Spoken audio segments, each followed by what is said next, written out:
રાધનપુરમાં વિકાસના કામોમાં ભ્રષ્ટાચાર।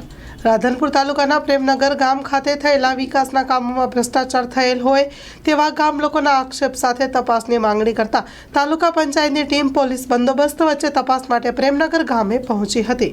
Story report by Prahlad Thakor, Radhanpur, Patan.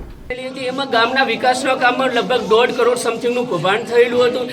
એના માટે તપાસ સમિતિ આવેલી હતી, પણ તપાસ સમિતિએ જે અમને જેવો જોવે એવો રિસ્પોન્સ આપ્યો નથી અને તપાસ સમિતિ ખાલી એક લોલીપોપની સમાન આવી અને ખાલી અમને આટલા માણસો અહીંયા ખાલી પોતાનો બધા કામ ધંધાઓ છોડી અને અહીંયા આગળ ઊભા છે, પણ બધા છતાં એ લોકો કોઈ ઓબ્ઝર્વેશન કર્યું નથી અને ડાયરેક્ટ ઓબ્ઝર્વેશન કર્યા વગર ખાલી ગામમાં આંટો મારી અને જોઈને નીકળી ગયા છે।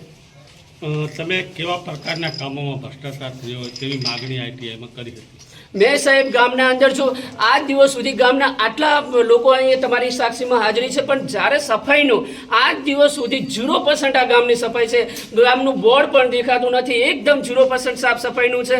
ગટરની લાઇનમાં જુઓ તો એટલો મોટો ભ્રષ્ટાચાર છે, પેવર બ્લોકમાં જુઓ તો એટલો મોટો ભ્રષ્ટાચાર છે અને જે જૂના કામો હતા એ કામોને રિપીટ કરી અને એની અંદરથી પૈસા ઉપાડેલા છે અને એવી રીતે દર્શાવી અને પૈસા ઉપાડેલા છે। જે વિકાસના કાર્યો ખરેખર થવા જોઈએ એને સમયે અમારા ગામમાં એકદમ 0%નું કામ છે। તો તમારી માગણીઓ શું? અમારું માગણી સાહેબ એક જ છે કે આ સરપંચને અમે બહુ રજૂઆતો કરી, તાલુકામાં જિલ્લામાં બધે રજૂઆતો કરી, પણ જાણે બધા અધિકારીઓ આ તંત્રની અંદર સંડોવાયેલા હોય એવું લાગે છે।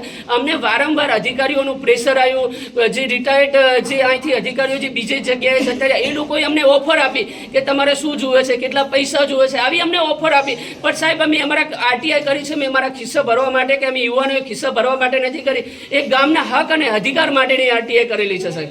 એ કયા અધિકારી હતા કે તમને ઓફર આપી આ વાત? સાહેબ એ હું અત્યારે બધાની સામે નહીં કહી શકું, પણ જ્યારે સમય આવશે ત્યારે હું આપને બધાની સામે ખુલીને પણ કહી શકીશ કે જે અધિકારીઓએ અમને લાલચ આપી હતી કે તમે આરટીઆઈ છોડી દો, તમને તમારું પૂરતું કામ કરી દઈશું, પૈસા આપીશું, બધું અમને લાલચ આપી છે, પણ છતાં સાહેબ એના માટે થઈને આજે 4 મહિના જેટલો સમય થઈ ગયો, એના માટે થઈને જ આ કાર્યમાં વિલંબ થયો છે, કારણ કે એમને એવું હતું કે ખરેખર સમાધાન થઈ જશે, પણ અમે આરટીઆઈ અમારા ખિસ્સા ભરવા માટે નથી કરી। અમે એક ગામના જાગૃત યુવાન તરીકે આ ગામના લોકો, ગરીબ લોકોનો હક અને અધિકાર છીનવાય નહીં અને આ ગામ પણ ભલે અમે શરૂઆત લેટ કરી છે, પણ અમારી આગળની શરૂઆત ગ્રેટ હશે એવો અમને વિશ્વાસ છે અને ગામ લોકોએ અમને જે બધું હવે શું માગણી?